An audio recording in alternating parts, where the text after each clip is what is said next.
recebam nessa noite. Sejam bem-vindos, bem-vindas. Aqui é um lugar onde nós nos reunimos para adorar o Senhor Jesus. Para nós é um prazer ter você conosco. Amém?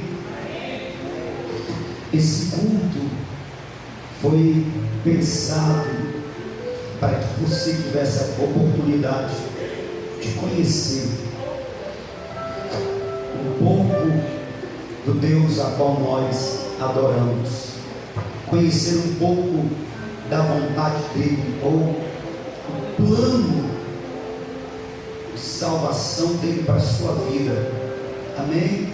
Então eu queria te pedir muito gentilmente que você me dê um pouco da sua atenção, você me dê um pouco de crédito, mesmo não me conhecendo, mas me dê esse crédito, não por quem eu sou, mas porque da palavra que eu vou transmitir, das escrituras sagradas, da Bíblia, palavra de Deus que eu vou estar transmitindo nessa noite. Então, por isso, eu quero te pedir sua atenção com crédito. Amém? Eu quero ler o texto que se encontra no livro do profeta Isaías. Isaías, capítulo de número 59. Quem diga amém? Amém. Os amigos que estão a procurar, acho que ela vai jogar aqui, ó. Pelo menos o Isaías 59. Tá certo? Pelo menos. Isso não quer dizer unicamente.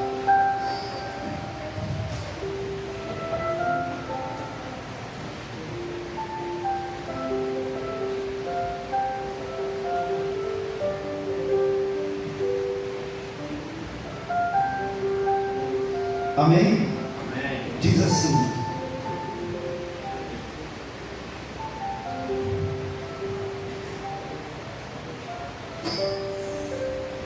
versículo 1 e 2: certamente a mão do Senhor não está encolhida para que não possa salvar, nem surdo o seu ouvido para que não possa ouvir, mas as vossas iniquidades fazem divisão entre vós e o vosso Deus, e os vossos pecados encobrem o seu rosto de vós, para que vos não ouçam.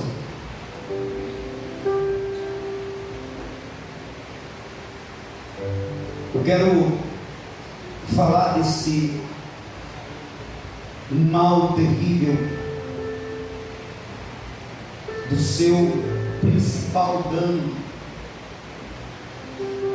ou principal consequência, que é o pecado. O pecado, ele está entranhado na natureza humana. Na verdade, o pecado, ele faz parte da constituição do ser humano, desde que ele entrou na humanidade a partir do primeiro casal, Adão e Eva. E quando eu digo desde que ele entrou a partir do primeiro casal, eu estou falando que nós herdamos, infelizmente, o pecado. Eu quero fazer uma observação antes de continuar, se faz necessário. Eu não sei se você já visitou outras igrejas evangélicas, mas nós falamos muito de Há momentos na mensagem que a gente fala de Deus, de aceitar a Cristo. Venha para Cristo, venha, aceite a Cristo. Mas espera aí, venha para Cristo, Cristo está aqui. Sim, para nós entendemos que sim, nós acreditamos que sim, pelo que o próprio Cristo disse. Jesus está aqui nesta noite,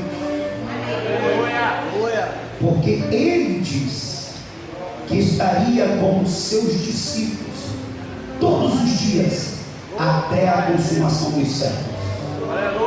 Ele também disse que onde tivesse 2 ou 3 reunidos em seu nome, Ele estaria presente entre eles.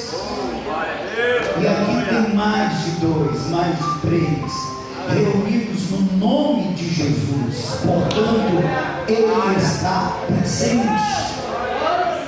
Se algum momento eu falar, venha para Cristo, ou Cristo quer te receber, Ele está de fato aqui para te receber. Você pode ir ao encontro dele, ou vir ao encontro dele, porque Ele está neste lugar. Amém? Ele está em todos os lugares onde os seus seguidores se reúnem para cultuar o seu nome, para falar da sua palavra. Então Jesus está neste lugar. Amém? Essa é uma observação importante. O pecado, ele passou a fazer parte da humanidade a partir do primeiro ato de pecado consumado por Adão e Eva. Como eles são os nossos pais, o pecado passa a passar de geração em geração como uma herança maldita. E é uma herança maldita porque o pecado gerou essa humanidade decaída, essa humanidade cheia de maldade, de perversidade, de males. O pecado gerou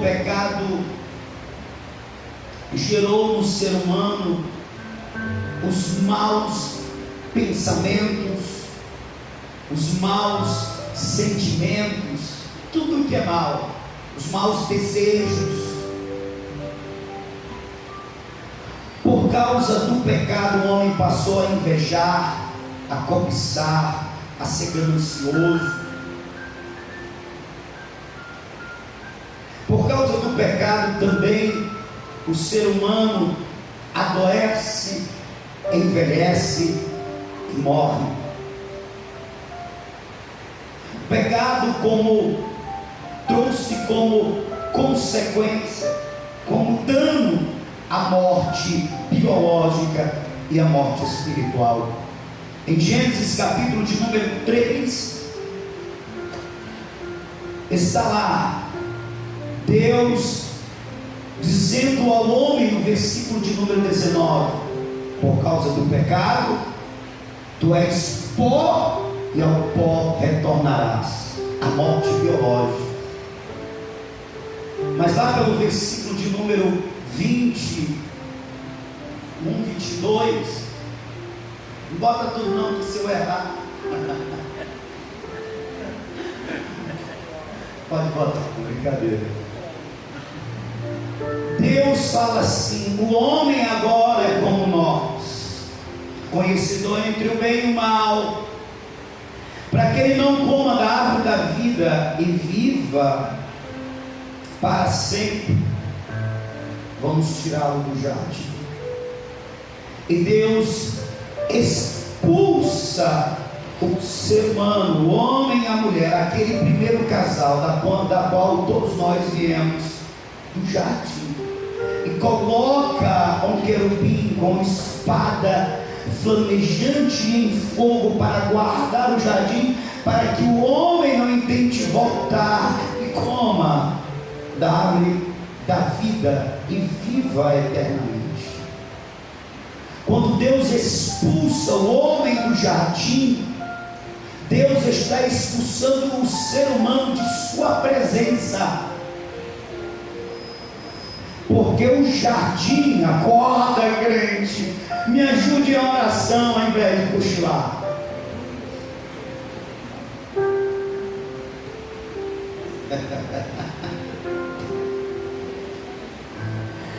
Porque o jardim não foi criado apenas para o homem. A ideia principal do jardim era que fosse um lugar de encontro com Deus. Porque na viração da tarde, o próprio Deus, acredite, o próprio Criador do universo, ele descia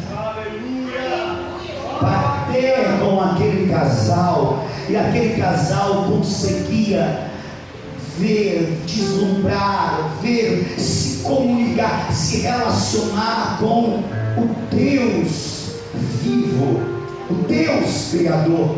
Ou seja, o jardim, mais do que ser uma habitação para o ser humano, um lugar de delícias terrenas, era o lugar de encontro de delícias espirituais. Era lá no jardim que Deus descia e se relacionava diretamente com o ser humano. Portanto, quando Deus expulsa Adão e Eva do jardim, Deus está expulsando eles de sua presença, morte espiritual. E Deus só faz isso por causa do pecado. Por causa do pecado da desobediência. Deus ordenou que não se comesse da árvore do conhecimento do bem e do mal, e o casal teimou e comeu. Portanto, além de deformar o ser humano, além de gerar as doenças, a morte biológica, ela trouxe como o maior dos danos a morte espiritual, que é o afastamento de Deus. Desde o Éden, desde o primeiro casal, o ser humano está afastado de Deus. Eu vou repetir. Desde o Éden, o ser humano nasce em pecado, e por causa do pecado, nasce distante de Deus. Isaías declara essa verdade. Isaías fala de um Deus que tem poder para abençoar e quer abençoar, de um Deus que quer ouvir para responder à criatura,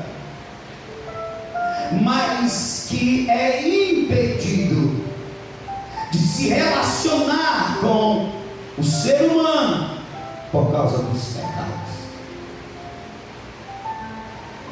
Mas as vossas iniquidades, ou seja, os vossos pecados, fazem divisão entre vós, o vosso Deus, e os vossos pecados encobrem o seu rosto de vós.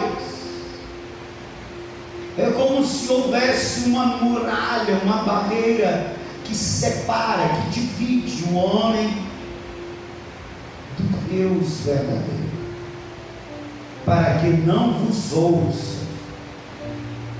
Sim, o pecado nos afasta de Deus.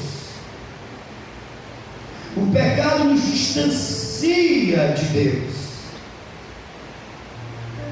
O profeta Isaías também disse em 64, capítulo 64, versículo 7, ele diz: ninguém há que invoque o teu nome, que desperte, que te detenha, pois escondeste de nós o teu rosto, e nos consumiste por causa dos nossos pecados, ou por causa das nossas iniquidades, que é pecado.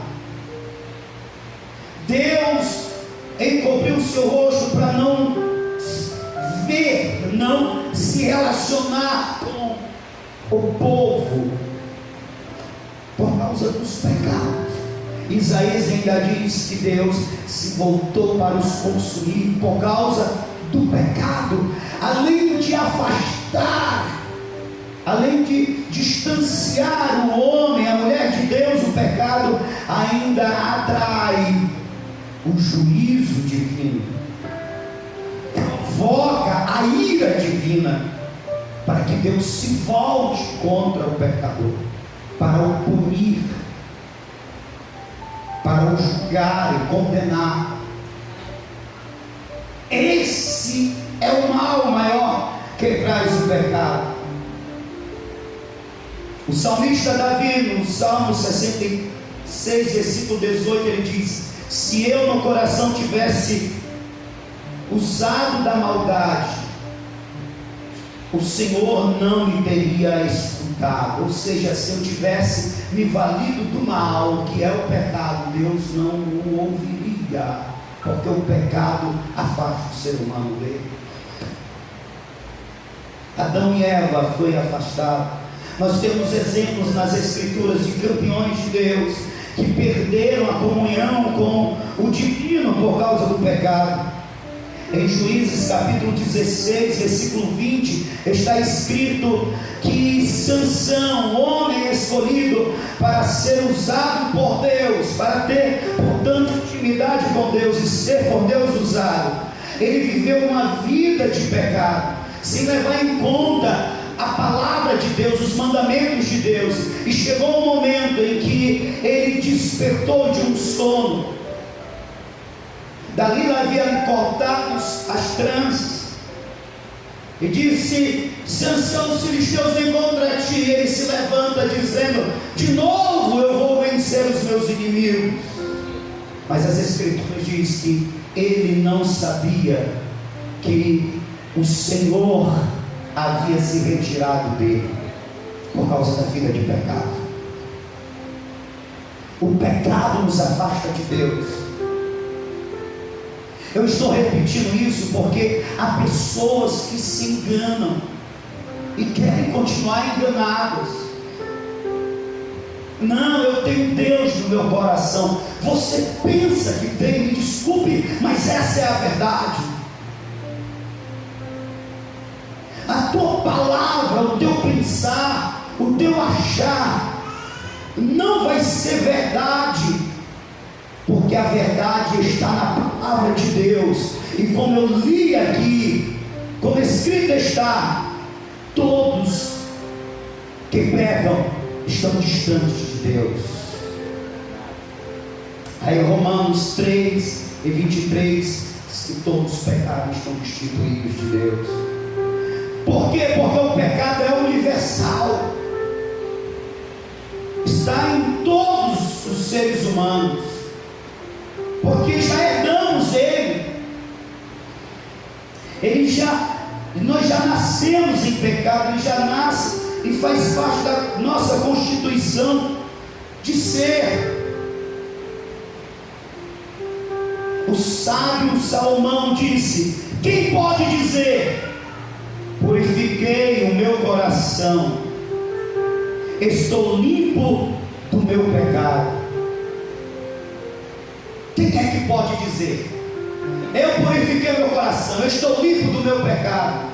Quem?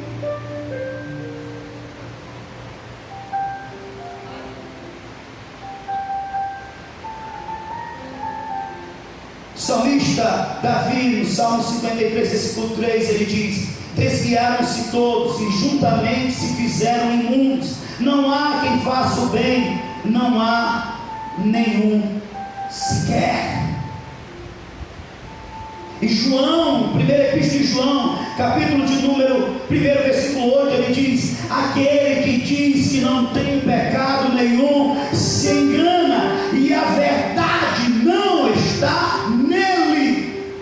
E a verdade que ele diz aqui é Jesus. Todos estão em pecado, todos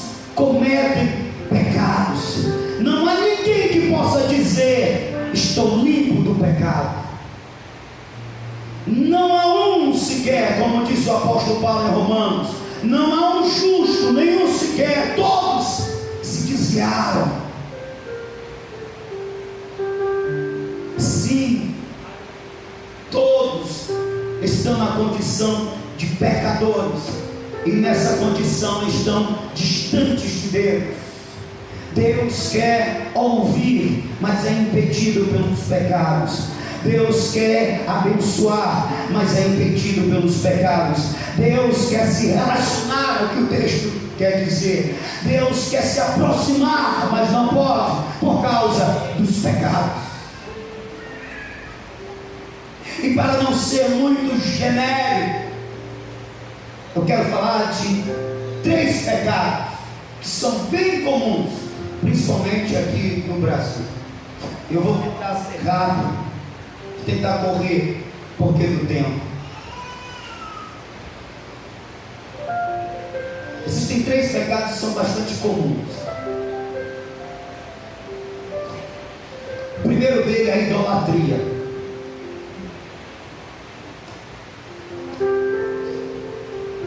O pecado da idolatria, ele faz parte da cultura brasileira, está enraizado na cultura. A criança já nasce ou com um nome de sangue, ou debaixo de uma promessa. Muitas das crianças brasileiras, elas já nascem, já são induzidas, quando na sua já tem idade, a se afeiçoar a um santo, a um ídolo na nossa cultura.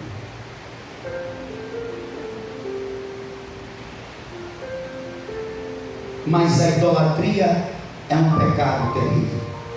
O que é idolatria? Ação de cultuar ídolos, o culto que se faz aos ídolos. E o que é um ídolo? É uma imagem que representa uma divindade a que se adora como se fosse o próprio divino. Então, o que é idolatria? É prestar culto a um ídolo. E o que é um ídolo? É uma imagem. Uma imagem que pode ser uma foto, que pode ser feita de barro, que pode ser feita de madeira. É uma imagem que representa uma entidade, e se atribui a essa entidade virtudes que só o divino tem, que só Deus tem. E a essa imagem se dedica tudo, se reverencia. Isso é idolatria. E a idolatria, ela é condenada por Deus. Em Êxodo, capítulo de número 20, versículo de número 4 e 5, quando Deus está dando os mandamentos, uma das ordenanças divinas é que não se faça imagem de escultura, ou seja, ídolos. O que é ídolo? Imagem que representa uma divindade, ou um ser a qual se atribui algum poder divino e se presta culto a ele. Versículo 4 diz: não farás para ti imagem de escultura, nem semelhança alguma do que há em cima nos céus, nem embaixo na terra, nem debaixo das águas da terra. Não te encurvarás a elas, nem as adorarás, nem as servirás, pois eu, o Senhor teu Deus, sou zeloso, que visito a maldade dos pais dos filhos até a 3ª e 4ª geração daqueles que me odeiam, que me aborrecem. Então veja que uma das formas de culto, de idolatria, é se prostrar diante de uma imagem, de um ídolo, é se ajoelhar. E é só o que a gente vê na nossa cultura. As pessoas se ajoelham diante de uma imagem que representa um santo e prestam culto, porque o ato de dobrar-se é um culto, é idolatria. E quando se pensa que aquele santo pode ouvir e pode fazer milagres, se está atribuindo a esse santo um poder que pertence ao divino. Então se está elevando esse santo a uma posição de divindade. Isso é idolatria.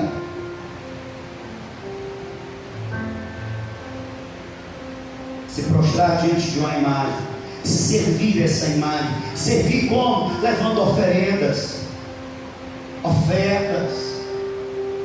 Servir como? Fazendo canções, cantando. Isso é idolatria. É só o que a gente vê na nossa cultura.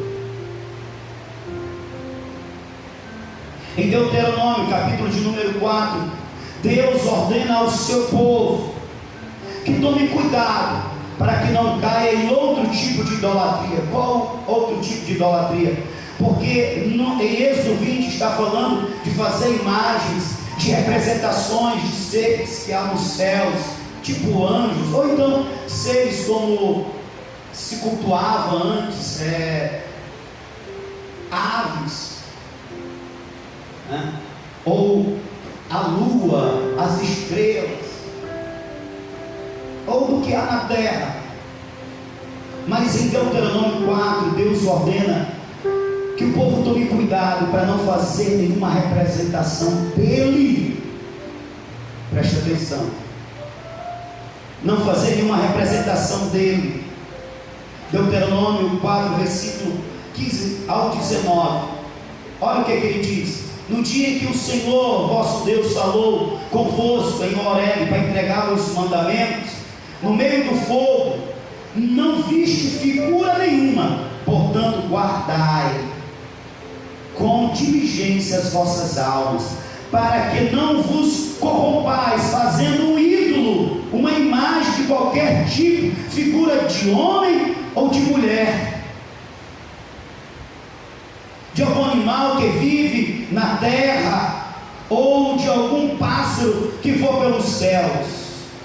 E aí vai, vou ler só até aqui. O que Deus está falando? Quando eu apareci a vocês para entregar os meus mandamentos, eu não apareci em imagem nenhuma, vocês só ouviram a minha voz.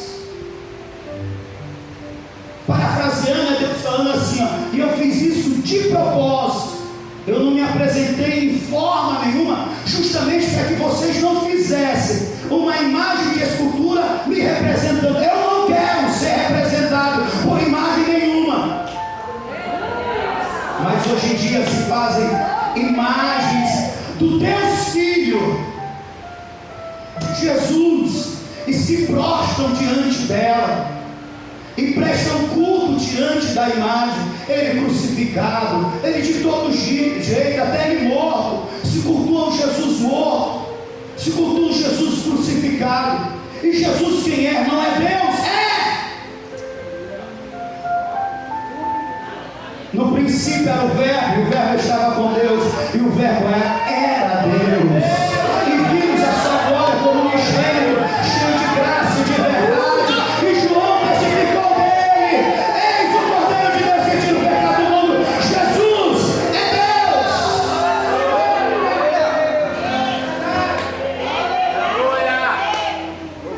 E as pessoas fazem a imagem de Jesus, nunca nem viram Jesus, e fazem a imagem de um Jesus bem europeu, cabelo meio aloreado, os olhos azuis.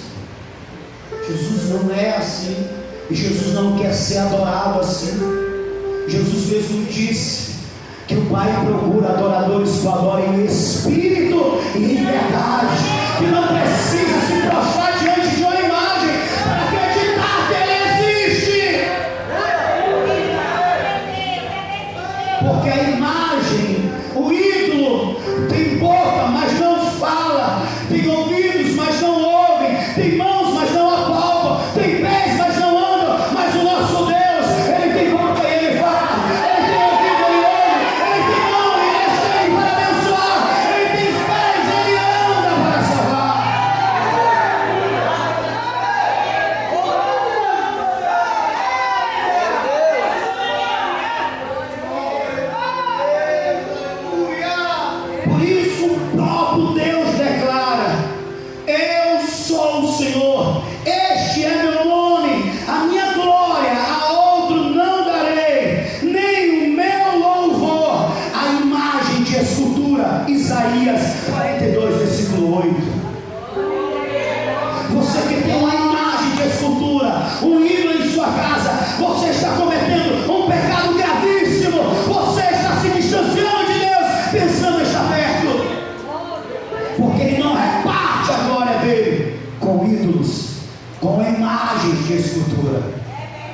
o Senhor. Ele é o único digno de ser louvado, adorado. Toda a glória a Ele pertence.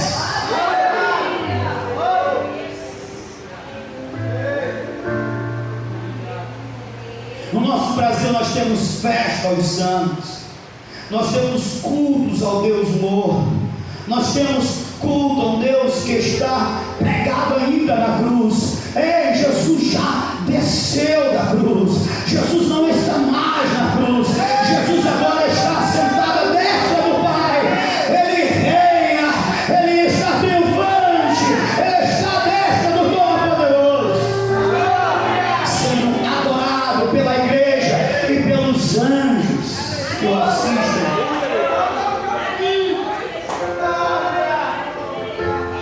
Jesus não está na cruz, Jesus não está no altar, Jesus não está no andor. Sabe o que é o andor?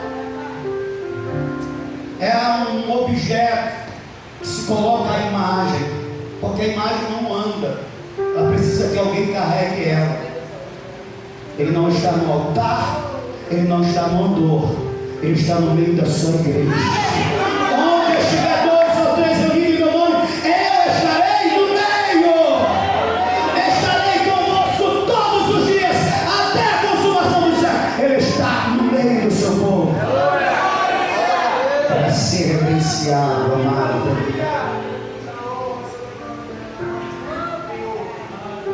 Segundo pecado que é comum, e agora não apenas no Brasil, mas de um modo geral, mas foquemos aqui no Brasil,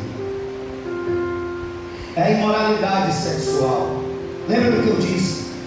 Eu comecei dizendo que o pecado nos afasta de Deus.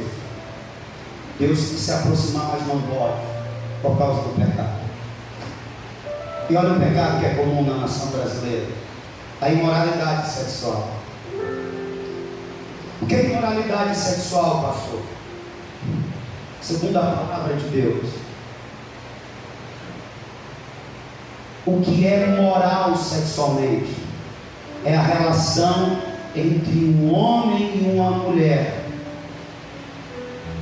no matrimônio.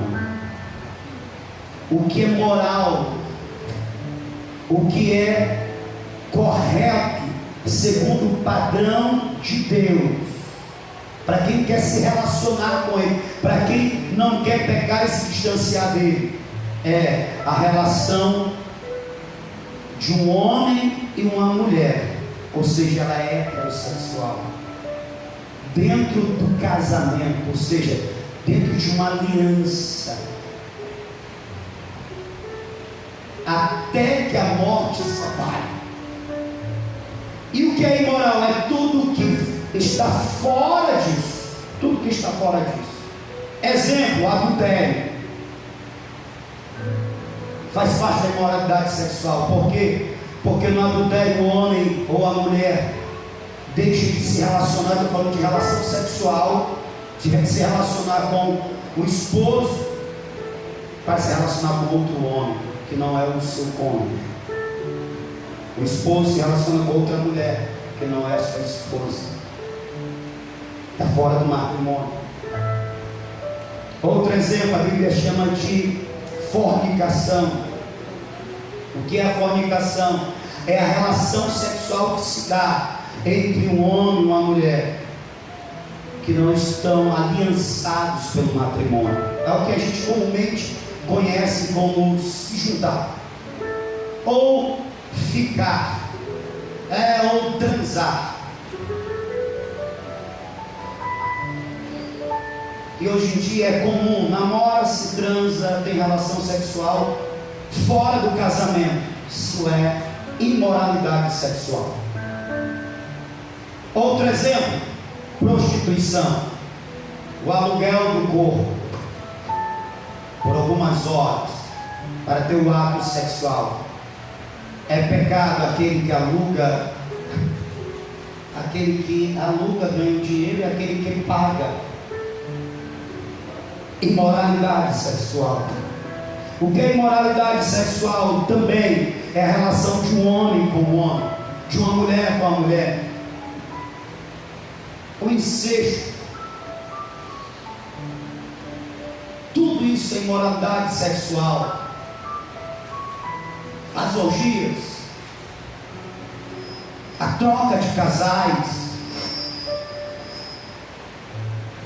tudo isso é imoralidade sexual. E olha o que a Bíblia diz: a vontade de Deus é esta, a vossa santificação. Por isso, afastai-vos da imoralidade sexual. 1 Tessalonicenses 4:3. Judas, versículo 7 diz: de maneira semelhante a estes, Sodoma e Gomorra e as cidades circunvizinhas entregaram-se à imoralidade. Lembra de Sodoma e Gomorra? Qual era o pecado mais comum lá? A relação sexual bem libertina, bem liberal, entre homens com homens, mulheres com mulheres, e homem com outra mulher, que não era a sua imoralidade. Aí o que Judas está falando? Está falando: e a todo tipo de depravação sexual, estando sob o castigo do fogo eterno, essas cidades nos servem de exemplo. Judas relembra o que acontece, qual é a punição para os que praticam a imoralidade sexual. Tem um exemplo. Qual é o exemplo, Judas? Sodoma e Gomorra. E o que aconteceu com Sodoma e Gomorra? Deus fez cair chuva de fogo e enxofre e destruiu aquela cidade por causa de quê? Da imoralidade sexual. Judas está falando, ela nos serve como exemplo. Quem praticar a imoralidade sexual também será condenado a este fogo.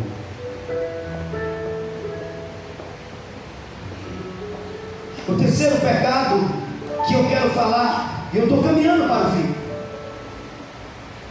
é o pecado da incredulidade.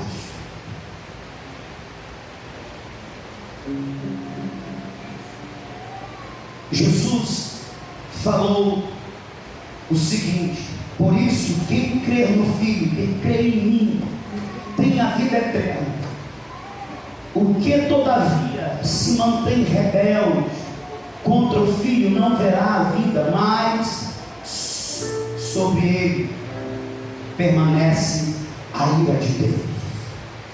Quem crê em mim tem a vida, mas quem não acreditar, quem não crê em mim, sobre ele vai permanecer a ira de Deus. Você entende isso? A ira de Deus é sobre todos aqueles que estão no pecado. E há este pecado que eu chamo de pecado por demais comum: a falta de fé, do crer em Jesus. No mesmo livro de João, só que agora no capítulo 3, versículo de número 18, Jesus diz o seguinte: quem nele crê, ou seja, nele, no Filho, não é condenado, mas quem não crê já está condenado, porque não crê no nome unigênito do Filho de Deus. Quem não crê em Jesus já está condenado, mas quem crê nele será salvo. Mas que negócio é esse de não crer em Jesus?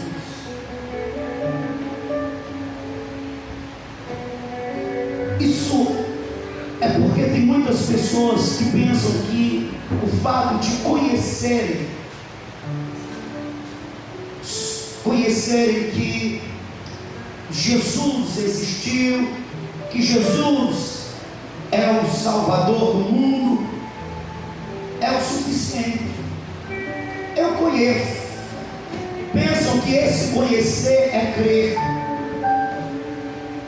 O crer que Jesus se refere é um crer que abarca, que engloba.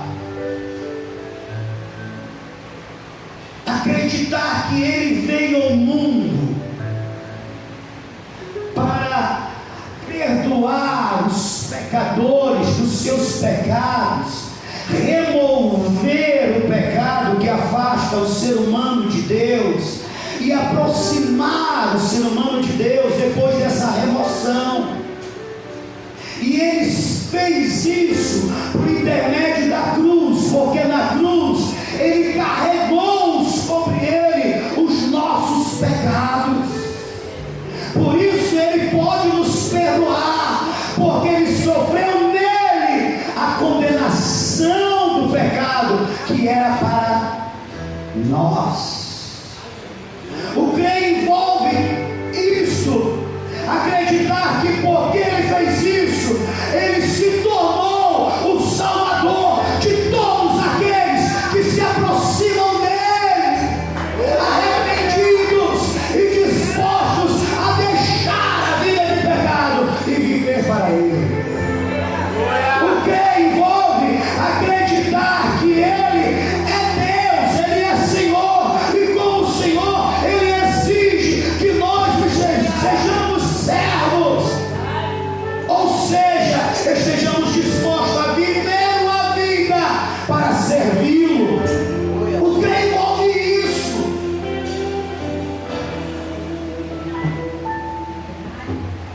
O crer envolve acreditar que, como ele é Deus, ele é Senhor, então tenho que ser obediente, e eu vou viver uma vida de obediência a ele.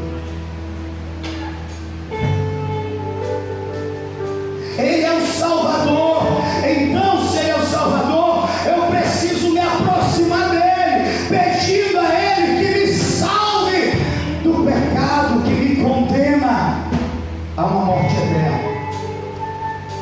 Então não é só eu conheço que ele é o Salvador, certo? Mas ele é Salvador seu.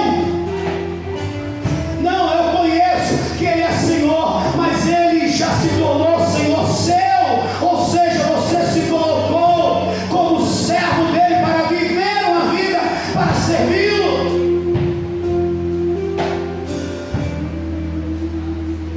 É desse crer que Jesus está falando. Quem crê em mim, por isso quem crê no Filho tem a vida eterna. Todavia quem não crê no Filho permanece sob a ira divina cairá sobre todos aqueles que não se refugiarem em Jesus, que não se valerem de Jesus como seu Salvador, sobre todos aqueles que ainda recorrerem às imagens, continuar na idolatria, sobre todos aqueles que continuarem na imoralidade, sobre todos aqueles que continuarem na incredulidade, porque ser incrédulo é isso.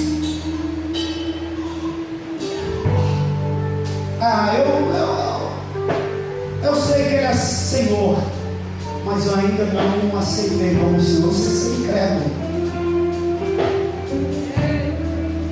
João capítulo 5, versículo 24, encerrando, ele diz: em verdade vos digo, que quem ouve a minha palavra e crê naquele que me enviou, tem a vida eterna, não entrará em condenação, mas passou da morte para a vida. Lembra? O pecado afasta, Jesus aproxima. Por isso ele disse: eu sou o caminho, a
mergulhada na imoralidade sexual, está mergulhada na incredulidade.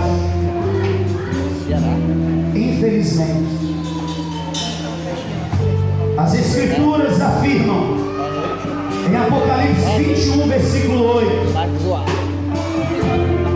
mas quanto aos medrosos e aos incrédulos, lembra quem é o incrédulo? É aquele que conhece, que ouve a mensagem, mas não crê da forma que deve crer. Jesus é o Salvador, pois então eu vou buscá-lo para que ele seja o meu Salvador pessoal. Jesus é o Senhor, pois então eu vou receber ele para que ele seja o Senhor da minha vida, e eu vou ser servo dele, eu vou lhe obedecer, eu vou fazer tudo segundo a sua palavra. O incrédulo nem aceita Jesus como Salvador, nem como Senhor. Quando, porém, aos incrédulos, aos adúlteros, lembra da imoralidade sexual? Adúlteros, aos feiticeiros, aos idólatras, lembra da idolatria? E a todos os mentirosos, a parte que lhe cabe será no lago de fogo e enxofre, que é a segunda morte. Todos aqueles continuarem em seus pecados, rejeitando a salvação que há em Jesus, prestarão contas com Deus e serão condenados. Adúlteros, idólatras, incrédulos, ou seja, os imorais sexuais, os que praticam a idolatria, os que não creem na salvação, que não creem em Jesus como Salvador, Senhor, passarão a eternidade num lugar de tormento, sob a ira divina. Mas há esperança, porque Deus prova o seu amor para conosco pelo fato de ter Cristo Jesus morrido por nós, sendo nós ainda pecadores. Jesus morreu para remover de ti, de mim, de nós, os nossos pecados.